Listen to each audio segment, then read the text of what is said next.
All right, lads, let's be real. Most of you who say that you are bulking are just getting fat. You tell yourself you're in a gaining phase, but in reality, your abs are disappearing, your clothes are tighter in the wrong areas, and not because of muscle, but fat. And I've done it myself back in the day, so I know exactly how this feels. In this video, I'm gonna break down why most bulks go completely wrong and exactly what you need to do instead if you want to build muscle without turning into the Michelin Man. So first of all, I wanna talk about the issue with bulking. The big problem is that most people think that when it comes to bulking, they can just eat everything in sight. They smash junk food and eat every single calorie they possibly can, and they call it a bulking phase. But the reality is that within a few months of doing this, those individuals end up carrying way more fat than muscle, and they have to cut for ages just to get back to where they started. That's not bulking.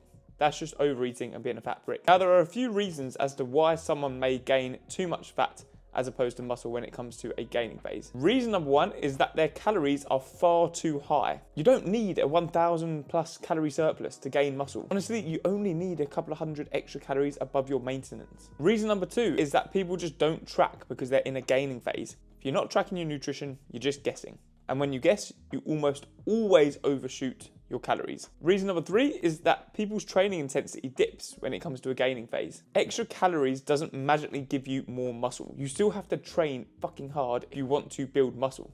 So progressive overload is absolutely essential. And reason number four is weekend blowouts. Typically speaking, those in a gaining phase are a hell of a lot more relaxed at the weekends. They end up smashing the pints, the pizza, the burgers and whatnot. And that is why they end up carrying more body fat than they do muscle. So what's the solution? How do you successfully complete a gaining phase without turning into Jabba the Hutt? So number one, you want to aim for a small calorie surplus. 200 to 300 calories above your maintenance calories is plenty. Now that might not sound like much, but that is the sweet spot for building muscle without blowing up. Rule number two, make sure that you prioritize protein. Aim for around 1 gram of protein per pound of body weight. Protein is the building block of muscle, not a shit ton of calories and a tub of Ben & Jerry's. Rule number three, make sure that you are training with progression. Don't know what it is about people in a gaining phase. They often end up tailing off their intensity when it comes to their workouts because they just think they're getting enough food in, the scales are going up, and therefore they're building muscle. You still need to make sure that you are training with intensity and you are actively tracking your lifts and you are progressively overloading your lifts. Rule number four, keep your lifestyle in check. This is where the majority of people go wrong in a gaining phase. When they're cutting, they keep things really tight at the weekends, but as soon as they go into a gaining phase, they smash the calories, the pints, the takeaways, whatever. Like I said previously, that is why the gaining of body fat overtakes the gaining of muscle. Yes, everything in moderation, but you still need to keep your lifestyle in check if you want to complete a gaining phase successfully. And rule number five is make sure that you track your bulk like a cut. Most people only track their progress when they're dieting, jumping on the scales every week, taking progress pictures to see if that body fat's coming down. But you need to do exactly the same in a gaining phase. Make sure that you weigh yourself weekly.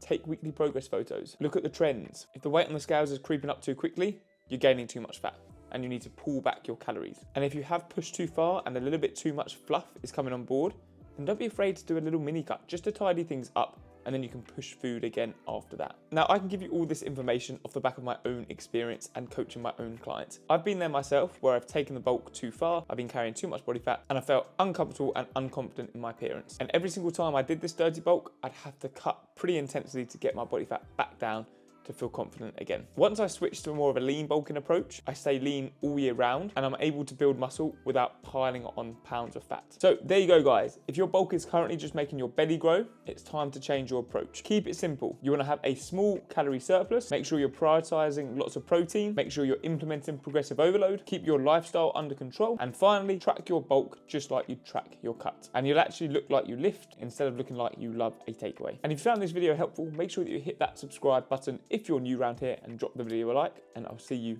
in the next one.